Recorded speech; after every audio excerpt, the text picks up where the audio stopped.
Well, hello everyone. We'll start right now. I want to welcome everyone to Misa's webinar and thank Sherri so much for joining us today and offering to show us what you've got going on here on the island with us. My name is Christy Wandry, and I have the pleasure of hosting this webinar and spending the next hour with Sherri and the rest of you. I want to do just a real brief introduction for those of you that aren't familiar with Sherri. Over the span of her career, Sherri has become a celebrated quilt maker, sculptor, teacher, author, improviser, activist, and healer. Her work reflects a deep commitment to restorative social practice and a belief in the transformative potential of making. For more than 30 years, she has approached improvisational quilting as both a creative practice and a way of life, earning recognition as a master of the craft. Her best-selling book, The Improv Handbook for Modern Quilters, has inspired makers around the world with its flexible frameworks, practical techniques, and invitation to create and live with courage. Sherri, thank you again so much. There it is. There's the For book. being here with us today. Oh, look at that. That's so nice. Yeah. Before we turn it over to you, we're just going to take a moment to tell everyone here with us today about our flagship campus on Madeline Island, which will serve as a setting for your upcoming workshop this summer. Allie will start a slideshow for us so we can see some images of that flagship campus. Yeah, well, there we go. It's nestled in the pristine beauty of Lake Superior. Madeline Island is a place of inspiration where the natural world and creative spirit come together. As the largest of the Apostle Islands, it offers breathtaking shorelines, lush forests, and an atmosphere of peace and reflection. With a charming small town atmosphere, local galleries, and a few cozy cafes, Madeline Island offers both adventure and tranquility.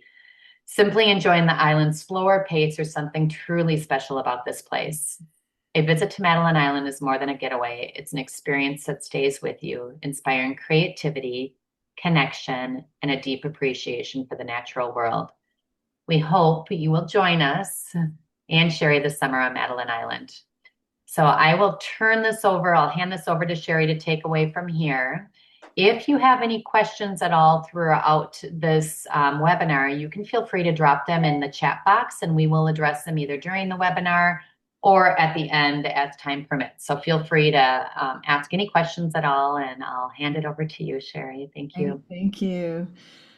So I am really excited. I think this is my fourth time, maybe my I fifth. was going to ask you that if it was, I think it has probably been your fourth time. Yeah, I think this is my fourth time teaching at Madeline Island. Originally, I was going to teach in, I kind of was tentatively signed up to teach in Santa Fe.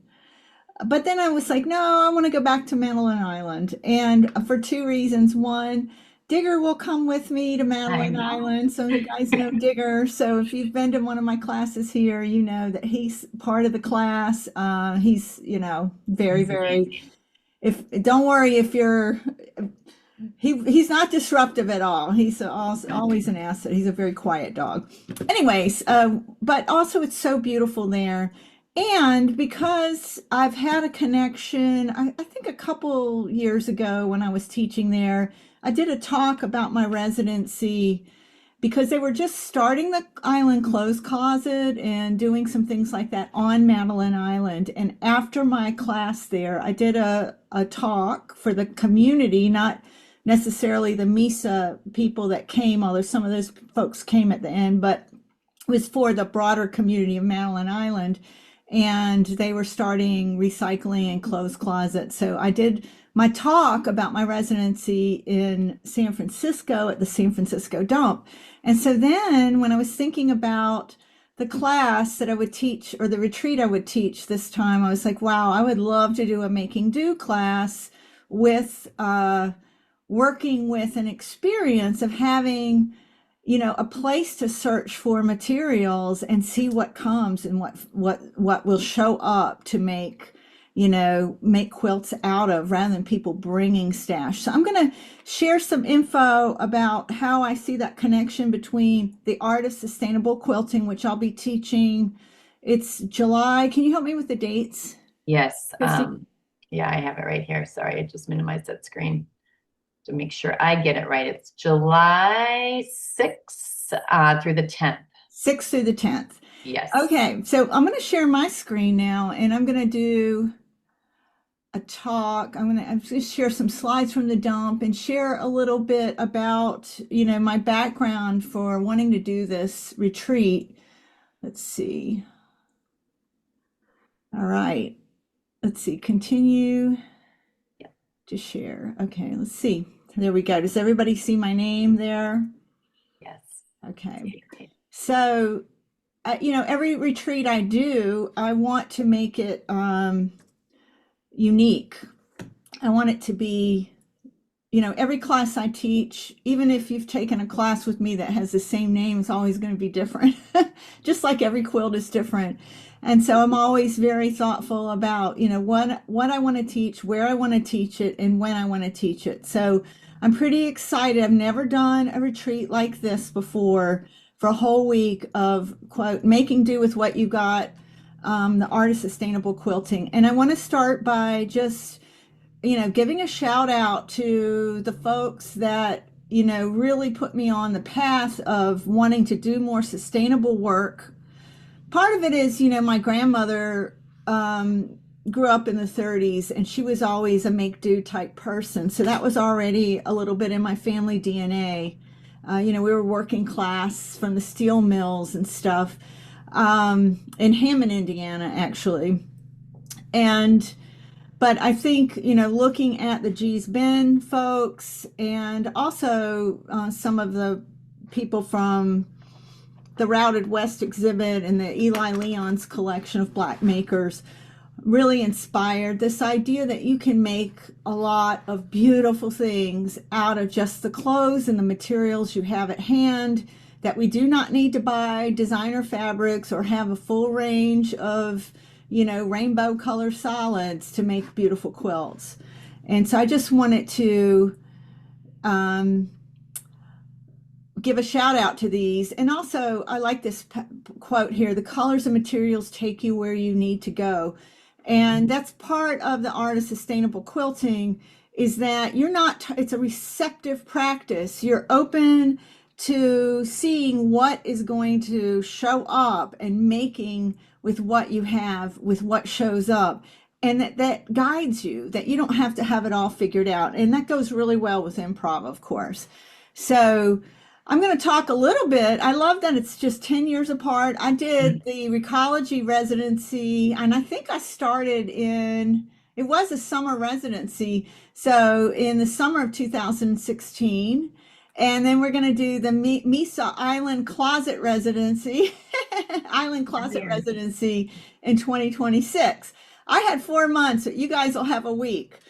So it'll be a little different, but you'll get, if you're bold and you want to do this, you'll have an opportunity to have a similar type of experience as I did at Recology. So I'm gonna go over a little bit about materials here. So there's going to be like different types of things. You get to choose your own adventure, basically. It's okay to bring stash and scraps, especially to share. If you have materials to share, I want you to bring them. Just don't buy any new yardage for this retreat. And so you can have whatever you want to bring to work on, but you don't have to. This is just one option. Just your regular stuff. Bundles, you can see I have corduroy here and all kinds of, actually that striped fabric to the right is, that's a curtain, so there's lots of alternative materials in this shot. You can also bring meaningful materials. So if you have, for instance, you want to do a celebratory quilt or a memory quilt, a celebratory quilt could be anything. It could be like, I graduated from, I finally got my PhD and I've got all my materials from when I was a student. I'm not wearing those clothes anymore. I want to make a quilt out of those and celebrate, as I move into my professional life. Or, I'm downsizing and moving into a smaller home. So I want to bring materials from my life with my kids or whatever to make a quilt to memory quilt around that, or you might have had a loss and you want to honor a specific person. So this is one of my more recent memory quilts. You can see I use the jackets of, I don't really have a highlighter here. Let's see if I can, I don't really know how to highlight. But anyways, you can see to the left, there's, this was a jacket. And so this quilt came out of this, my friend of mine's mother's clothes, and I used the jacket. And so really what you make with these clothes, we're going to work with the architecture of clothing, but there's a lot of different things, and I'll talk about that as well. There's a lot of types of things that you can make in terms of patterns. We don't have a specific pattern or way to go. So this will be very individual depending on what clothes or what materials you bring, what you find, and then we'll work according to your skills and to your level of what you want to make for the week. So if you really want to be bold, you can just totally come empty-handed or with one piece or something that represents you or whatever. And you can just trust that the universe and the Island Clothes Closet will provide. And that means, so we're going to go to the Island Clothes Closet first thing Monday morning and again on Wednesday. And we will, the idea is that you will find what you want, what you need to make an amazing quilt when you get to the clothes closet or when you get to it. And I think that it's a free closet, right? Yeah, it's just donation based. So you can just decide if you want to donate or not. So right. It's donation based, right? So it's not like a thrift store. It's a place where people bring their secondhand materials, their discarded clothing and things like that. And then other people can come and take them and wear them or make quilts out of them. So it keeps it out of the landfill. So let me tell you a little bit about the residency in Recology. It's been around for a really long time. This is a private corporation that takes care of the trash for the city of San Francisco, and I think in Portland too, and maybe some other places, but definitely in San Francisco. And they have like 4 professional artists a year that come in, and 6 professional artists to a session, and each session I think is 4 months. So 4, 8, 12, right, 4 months. So they have 6 professional artists a year and 3 student artists a year that come and do a residency. So 2 professional artists and a student artist each segment. And I'm going to play this short video because I think this will describe it. This was filmed when I was at the dump, and it features me and the other professional artists. So let me play this. It's just 3 minutes.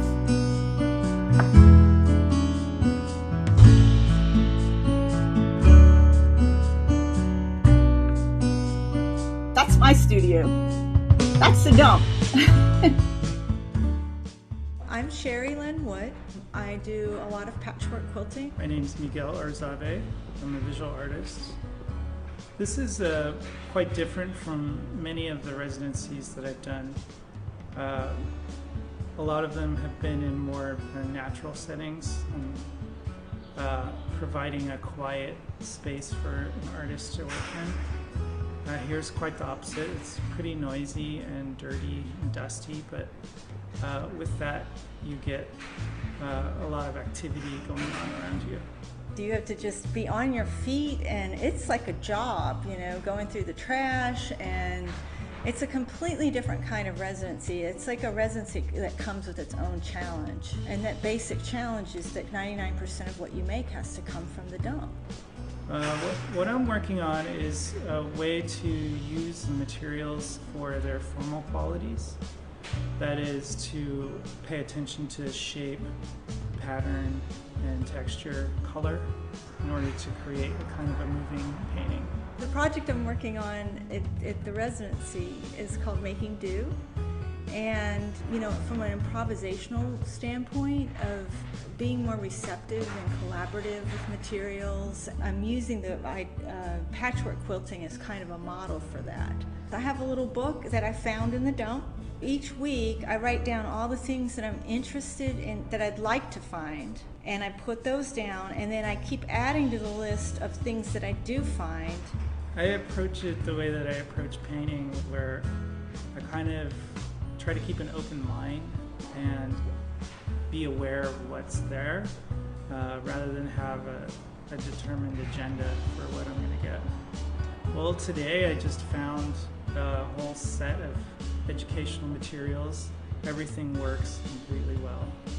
The other thing about the dump it made me realize is that everything, even the things that I make, is probably going to go to the dump too someday. There's so much stuff in the world, and it's impossible for it to be 100% efficient, that useful things go to people that need them. There's just inevitably going to be a lot of things that just end up in the trash that are perfectly good.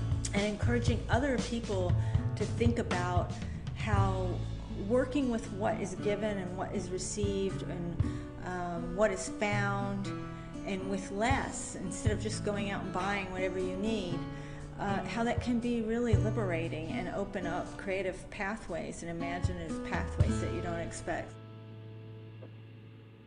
Okay, that's there's a picture of the dump. The island clothes closet's going to look a lot better than that. We're not going to go that far.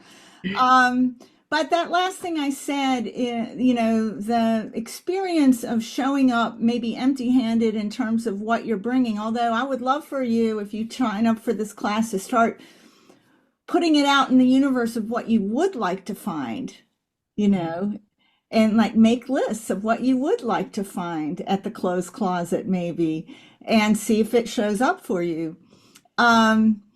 So the idea that, it opens new creative pathways that you don't experience when you come all color coordinated with real specific fabrics to do something really specific with, when everything's already determined. Whereas even showing up where, let's just see what I find, and then I'll make something from that. The other thing we're going to do, of course, is look at how to work with all kinds of different types of substrates and materials. So, we will do a lot of technical stuff where, how do I work with silk, or how do I work with a corduroy? How do I put those two things together? There's going to be a lot of experimentation and discovery around how to work with different types of substrates other than quilters' cottons. And some types of patterns work even better than, wool is a great material to make triangles with. It's so forgiving, as long as you're not trying to make points exact. It's a beautiful material for something like that. So like different weaves and things like that play around differently, and you'll have different effects with the pattern. So it'll be really fun to experiment. These are just some of the stash, and some of this stash I still have actually, that I found in the dump. And that was probably only like 2 weeks into the residency. So my show at the Recology was called Afterlife. So it was really another idea of this. Of course, this was 4 years before the pandemic, but it was also about, what happens with system collapse, and, what happens when things collapse or when things get thrown out. Where do we, how do we find beauty? How do we find resiliency? And little did I know everything would collapse 4 years later. So Afterlife is about that. And so I'm just going to go through a couple of things that I experienced at the dump that were quite profound. I found these curtains, and you can see they were thrown out because they're faded. I guess you guys can see how faded they are in different parts. And they were still strong fabric though, and probably they were sitting for a really long time in somebody's San Francisco Bay window, just getting faded on the folds. And they were just determined that they were no longer function as curtains anymore. So they threw them out, and I found them. And I was actually cutting these up into 4-inch strips to use as a binding, and I discovered something really interesting. These fade marks were beautiful. So this idea that the thing that something is discarded for its main flaw turns out to be it's also its main source of beauty as it's repurposed. And that was just such a profound learning, not just for my quilt making practice, but also for my life, and is understanding how beauty comes out of our scars, how beauty comes out of our, shortcomings or flaws or whatever you want to call it. They are the source of our greatest growth and our greatest gifts as well. And so you can see this piece coming together. And then, of course, I found everything, the fabric to go, the wool to tie it with, the backing sheet that you can see at the bottom, the batting, all of that was found in the dump. And there's a picture of that piece. And that piece actually is called Afterlife. I also want to do a shout out to R.B. Williams. If you guys don't know R.B. Williams, look her up. She's in the collection that's at BAMFA, the Berkeley Art Museum and Film Archive now. And she is also one of my main foundational makers that influenced me. And what she does with just the breeches. So here's a quilt, this denim quilt here. I made this the first day of the dump. I was like, I'm going to make something the very first day. What can I find? And there were a lot of jeans everywhere. So a lot of denim gets thrown away at the dump. So that was my first quilt. And you can see some of these quilts. I used the architecture of the pants. Instead of cutting them up in little pieces, there's parts of the actual pattern pieces in there. I like the flaws that you see. You can make those embellishment elements. Again, everything came from the dump. You can see that big quilted blanket at the bottom on the chair. That became the backing and the batting for this quilt. There you can see me lying it on the blanket. And then I found that thing of thread in the dump. And so that's what I quilted it with. And so there you have it. And here's another one made with jeans. This quilt is actually at the International Quilt Museum collection now. And it's made out of 6 pairs of military pants that I found in the dump. So I just want you to notice the beautiful lines. Now I could have cut those pants up in any type of pattern I wanted, and you're free to do that in this class too. So like I said, we're going to work individually with you all for you to find your vision for this clothing. But one of the things we will talk about is working with found shapes as well, like the architecture of the clothing. I love doing that. There's some of the military uniforms, the pants. So even my workstation was made do. I made up ways to make a clothesline with that suitcase is filled with records to actually create a weight. Anyways, you can see this coming together. And men's shirt sleeves are great to use. It's such fantastic fabric. So we probably will find some of that in the island closet. I mean, we don't know what we'll find in the island closet, but if that's something you've been wanting to do, if you've been collecting some materials, you can bring those materials too. You can always bring materials as a backup if you want, and then also try to find just what you want to make from the island closet. So it's all good. There's no right or wrong. So you can see, again, working with the architecture, this is an entire shirt here in one quilt, made with, the light blue or other shirts that have been added, but the spotlight is on the striped shirt. And then we had a pocket quilt that people at the residency worked on together. People that visited the show, I should say, not people at the residency, but the visitors to the exhibit on a Saturday. I had this workshop. All of the sewing machines and everything came from the dump that we actually sewed and made.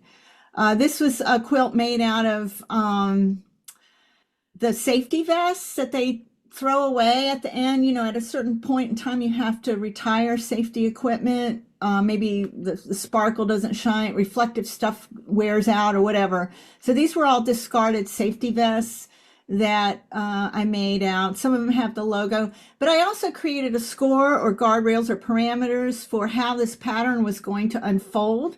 So I won't go into that, but I will help you guys if you have a set of materials to think about, what is going to guide me in putting this together in an interesting design. So in this case, well, I'll just say I wanted to make sure that every reflective strip somehow connected to a box or a rectangle or square. And so if you follow this quilt, you'll see every strip.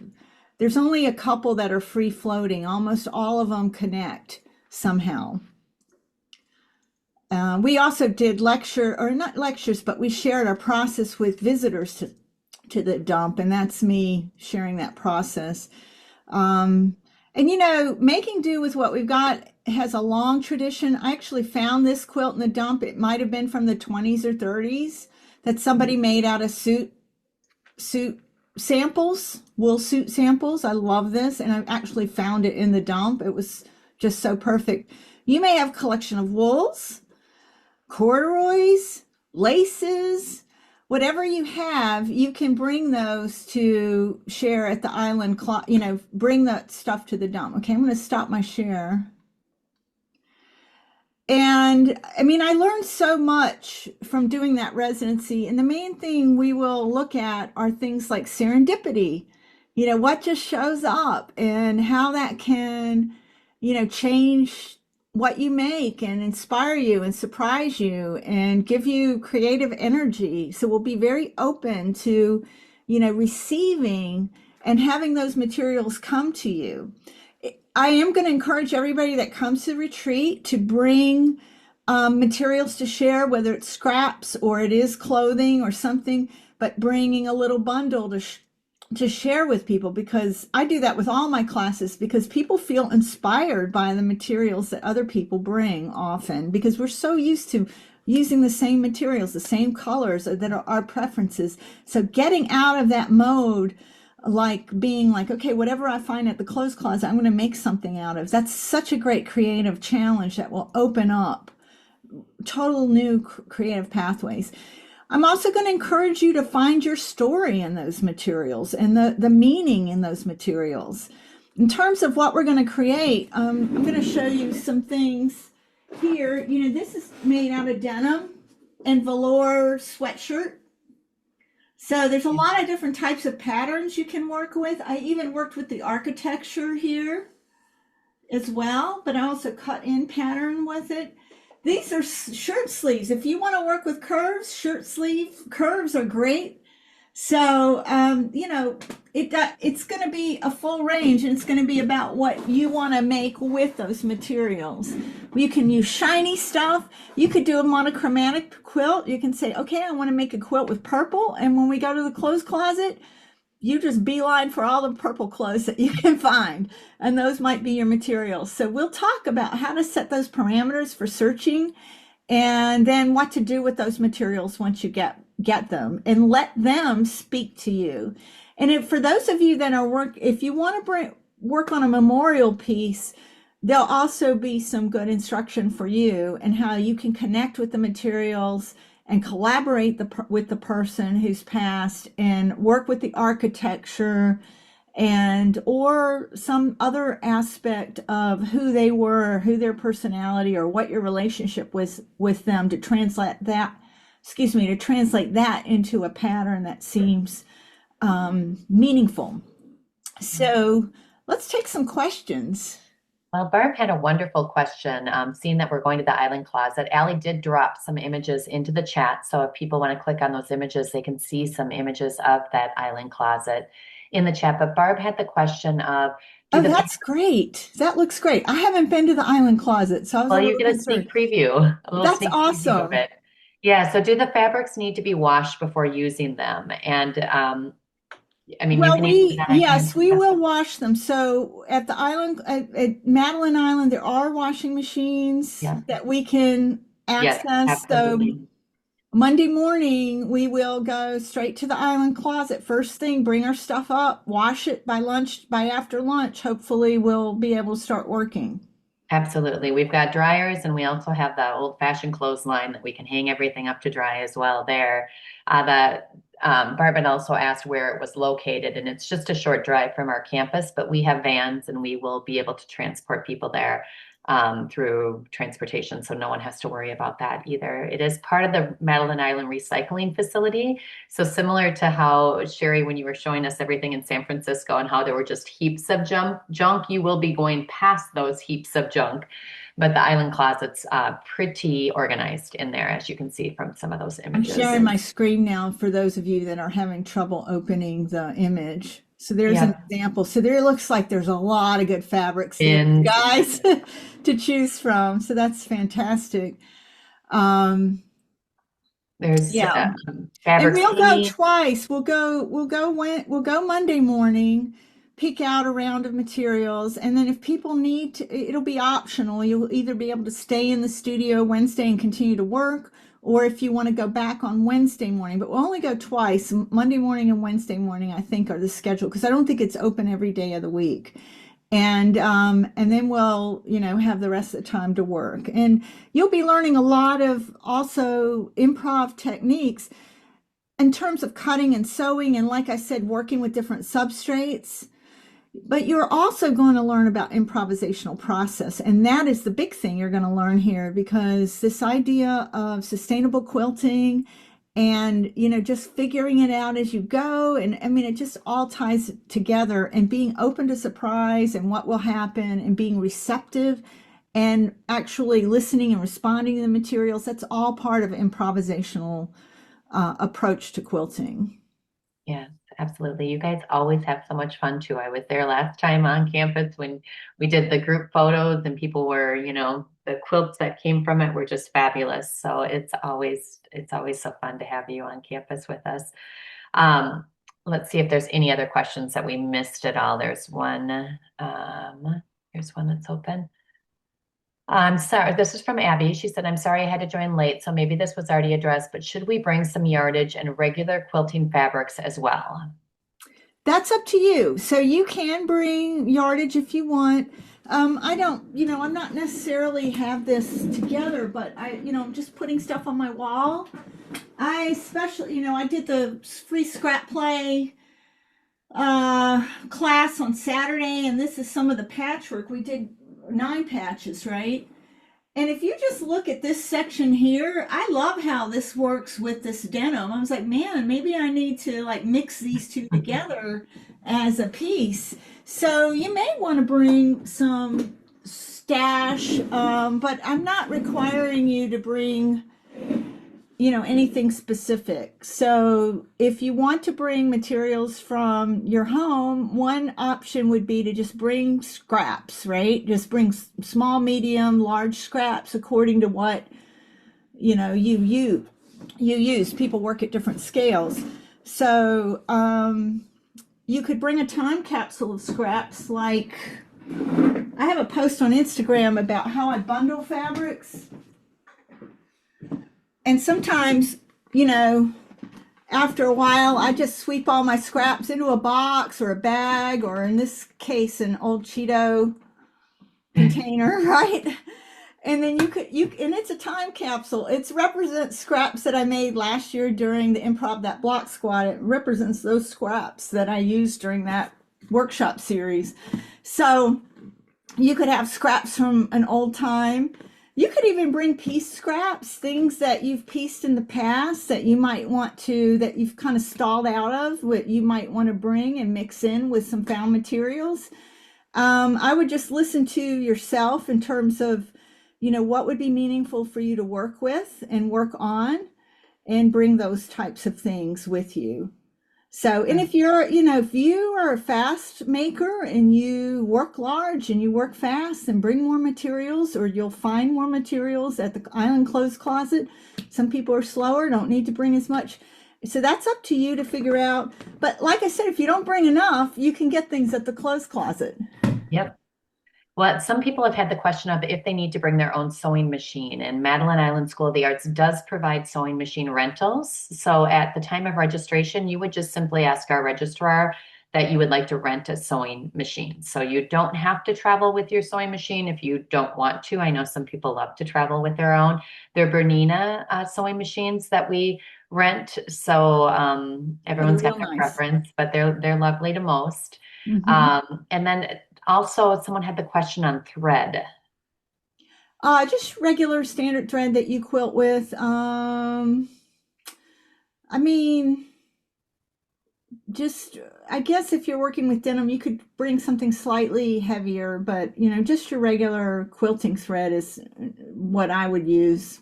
I mean, I Okay. don't think about it too much. Just make sure it's not old thread, Okay. And if you're uncertain, maybe bring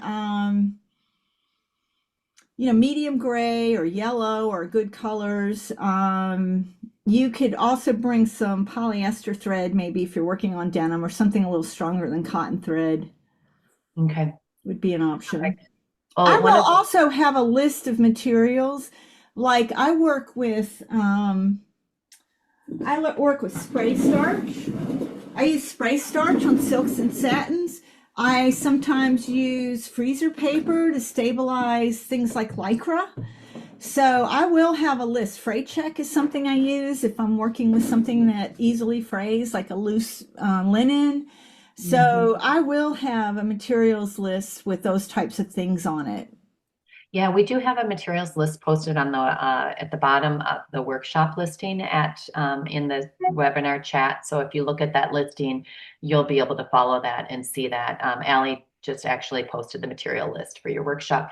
Another important question is, and we hear this often, is where is Madeline Island? Where do we go to attend this workshop? Which is a really good question. It is in the Midwest. It's in the state of Wisconsin. It's part of the Apostle Islands. It's the biggest island of the Apostle Islands, and Lake Superior happens to be the largest freshwater lake in the world.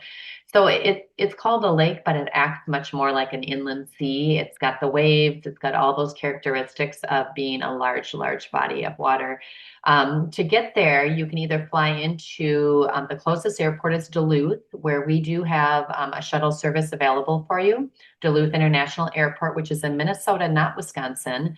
And then we also, some people prefer to fly into Minneapolis, and it's a longer drive. But if you want to rent a car or arrange for a shuttle from there, that's always an option as well.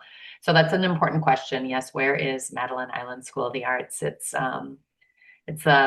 near perfect in my mind. I know I'm a little bit biased, but it's a really special, it feels a little bit more East Coast to me as far as once you get there, it's a small little arts community on the Apostle Islands.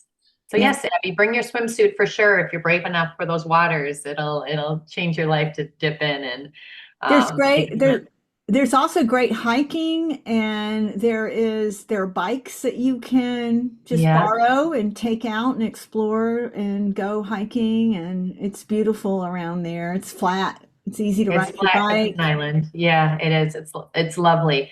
And another person had asked along those same lines, how many people are typically in the workshops, and I'd say, usually between 10 to 12 is pretty standard for workshops. I mean, sometimes there's more, sometimes there's less. But wouldn't you say, Sherry, most of the workshops have been around Yeah, that I mean, it'd for be nice to have registration? 14. We would like to have 14, Yeah, this class. yeah, yeah. There could be more. But it's Absolutely. very spacious. There's a lot of space. You have work walls, you have good tables, you have really good light, The campus was built just for the arts. So that is one thing that is really special about our flagship campus is it's all light-filled studios set on a prairie and we're on 37 acres. So it is really quiet and beautiful and it's all was inspired for this reason to do art in these spaces. So you're not in a hotel or Yeah, anything not like in a that here. hotel, which I You've got really a like. And the yeah, that's rooms that they beautiful. keep you in are really, the rooms that you stay in are just really comfortable and spacious and have all your basic needs met. Yeah, So, absolutely. good beds.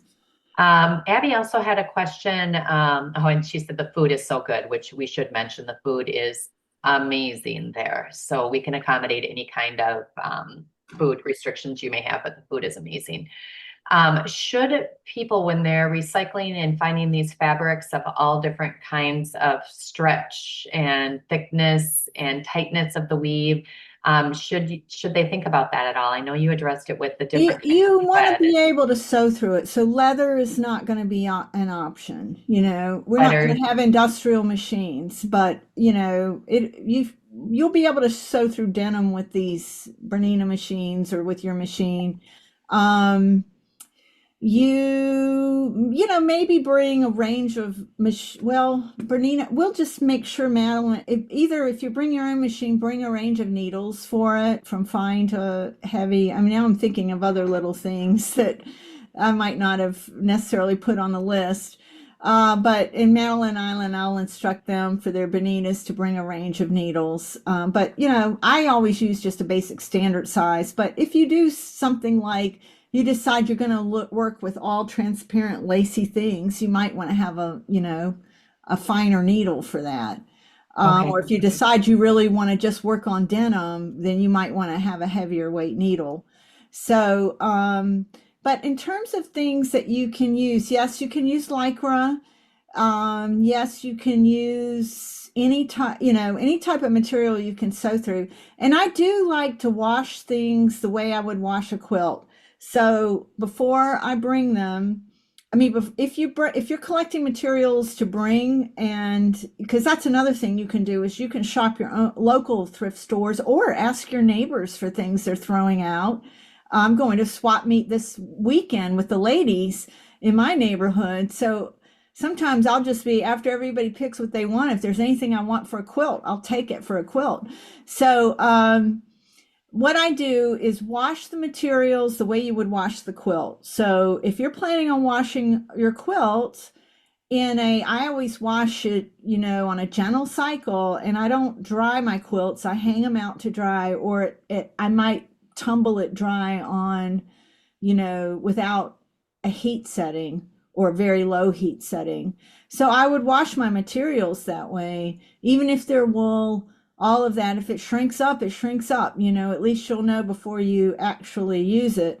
And so that's my rule of thumb. Wash it the way I would wash the quilt. And of course, when I wash my quilts, I always very gentle with washing my quilts. I put it on a gentle cycle, and I usually air dry them. So that's what you would want to do with your materials if you pre-wash. And that's what we'll do at Madeline Island for things we find at the clothes closet.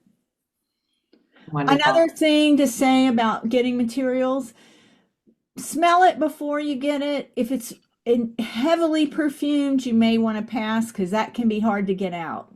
That's the only thing I kind of reject things on sometimes is I smell it. If it's super perfumed, if it's lightly perfumed, maybe I'll wash it a couple times and see if it comes out. But if it's heavily perfumed, often, and depending on the type of materials, it's hard to get that scent out. So I always double check on that. That would be the one thing I would alert you to.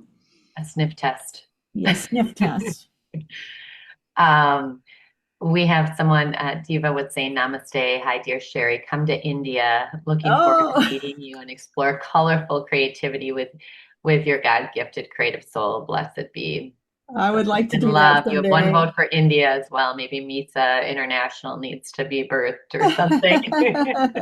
Yeah, I'm ready to come to India. I'll put that on my bucket list. Thank you for the invitation and the blessing. I know. And some other just logistical questions. We have our campuses all inclusive as far as the lodging is part of the experience there, but some people sometimes want to stay off campus, and that would be an option for you to choose if you wanted a day student. There are other accommodations, so that is an option. It's really nice when you've got that studio within just steps of your door where you're staying in your lodging. However, there are day student options. Some other things that are available on the island. It is small and it's quaint, but it has some galleries. We share meals together for breakfast and lunch throughout the entire week. We have a welcome reception on Sunday evening, and then dinners are shared Monday and Tuesday. By that time, everyone's a little bit more acclimated to the island and they may want to explore. So dinners are on your own on Wednesday and Thursday, just as far as the structure of the workshop is concerned. So you'll have some time to explore the island.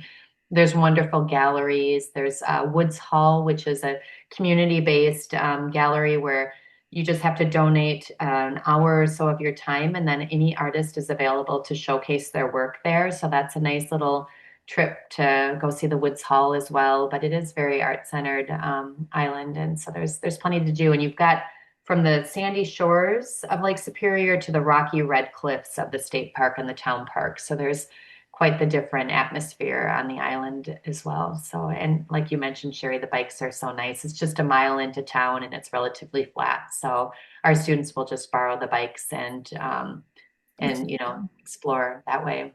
If you can get away from the studio. Yeah, if you But can get lots of away from people the do. studio. Lots of people take a break and do a little bike riding. And we have one student coming who lives in a trailer most of her life with her Yeah, husband. They travel around, they're retired, and they booked, I think they were able to get some reservations. I don't know how easy it is to get reservations at the state park, but they're staying in their camper and then that's she's wonderful. she's coming to the class for the day. So I wouldn't stay off the island though. No, you don't want to have to deal with the ferry every morning Yeah.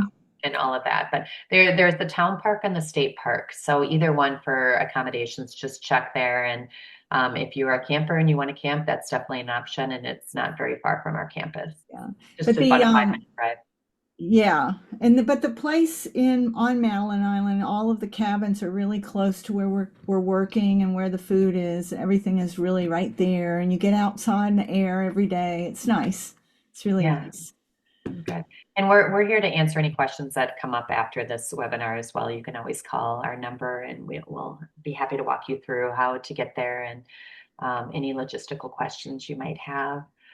Um, Does I'm just seeing anybody does anybody have any questions about my residency at Recology and or any insights they have about making, working with sustainable fabrics? I mean, one of the things I love about working with found materials is you actually have more of a range of color, believe it or not.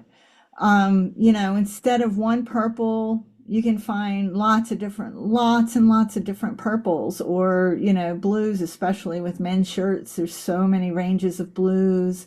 So if you want to work with color, you'll have that opportunity as well. And I think, that's just so amazing what we can do with materials. And also colors are richer in certain types of materials, like wool and corduroy have much richer, deeper color than cottons. So there's also fade marks that you get like from denim, and there's just so many more characteristics of the materials themselves. And there's also the meaning that they carry, whether they carry personal meaning or cultural meaning from different time periods, like often I find vintage sheets and use them in my quilts that remind me of my childhood. So there's so many sources of input for your creativity when you're working with sustainable materials. love that. Sherry, what were some of your favorite treasures that you found when you were working at the recycling center in Oh San my, Francisco? oh my gosh, I didn't put any slides in that, but I had so many things. I'll bring something that I have in my bathroom. Hold on. It's right Okay. next door to this room.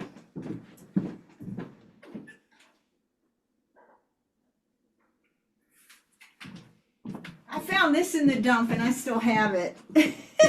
Oh, It's a wow. little That is embroidered perfect. owl thing. It's hanging in my bathroom. Oh, I love it. So and I still have a lot of materials that I'm still pulling from. I mean, some of these men's shirts, I don't know, I just have so much.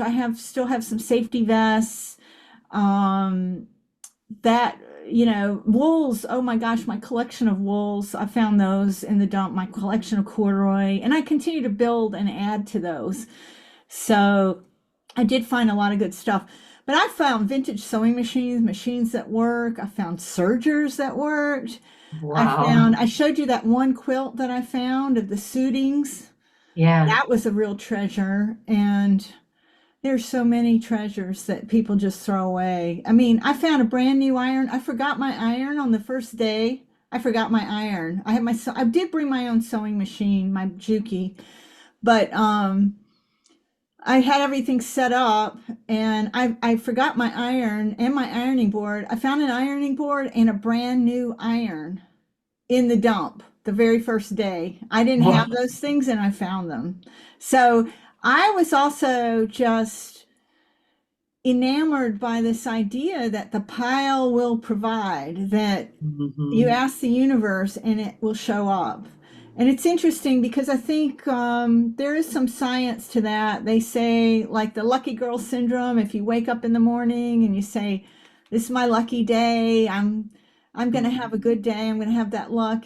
When we're looking for that, when we're tuned into that, we're going to be seeing it. We're going to be seeing those opportunities and we're going to be picking up on them more easily. So, one of the things I will ask students to do is to start thinking ahead, not thinking, but meditating or, journaling about, what do they want to find? What do they want to make? What do they want to show up for them, both physically and more internally? So, Well, you've already started the process for many people because you had someone had just said you've inspired me to come empty-handed. So they're already manifesting probably what they're going to be bringing.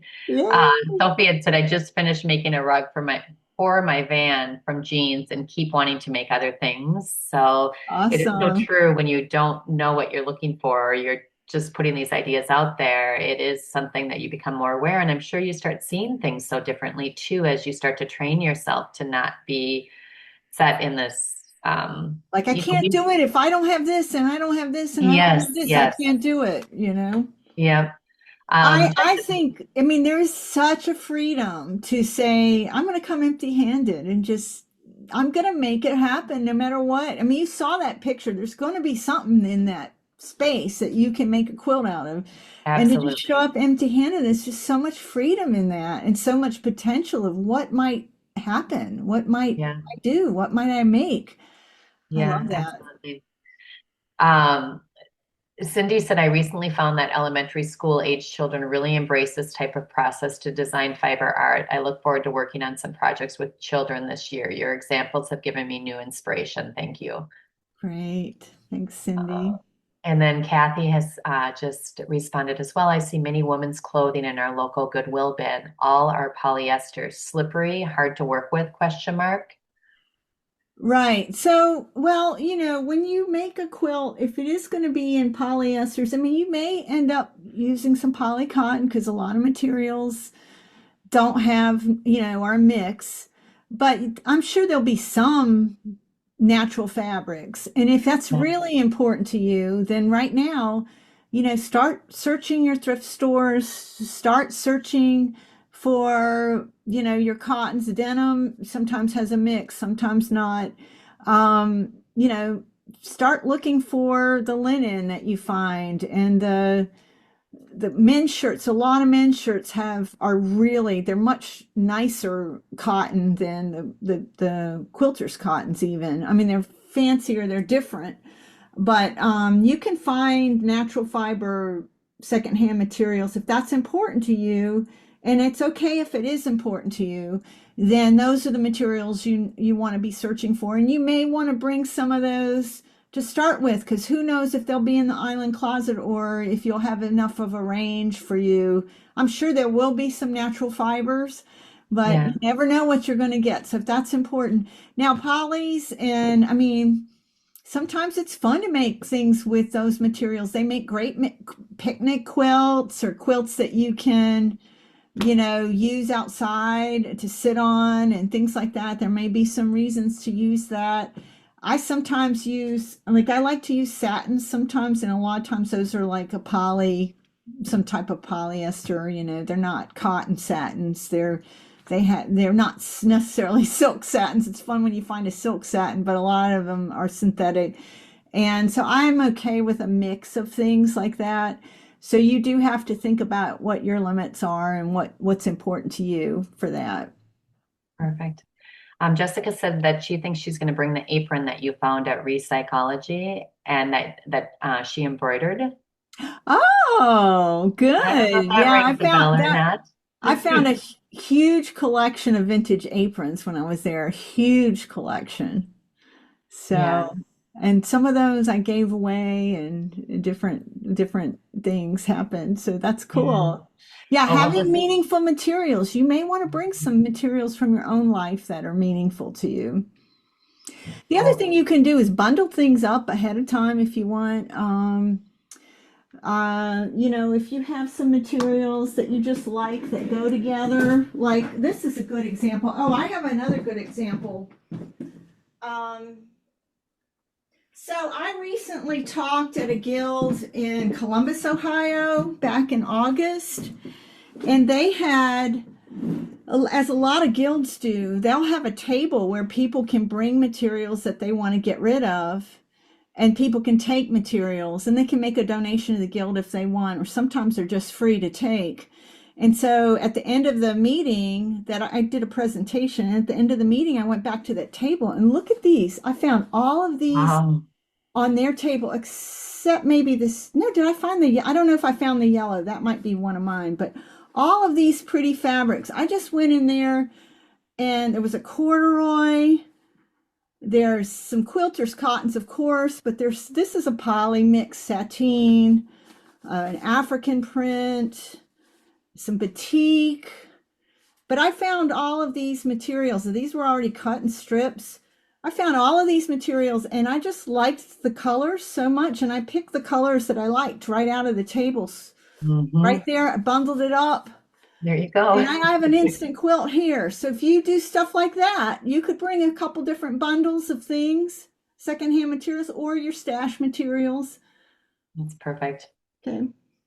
Someone had asked how the recycling center, the Island Closet, how they get their materials. And I just want to clarify, this is our version, our island version of a thrift store. So it's not things that are being thrown out necessarily. They're being donated to the Island Closet. So it's similar to any thrift store in any other location that you have.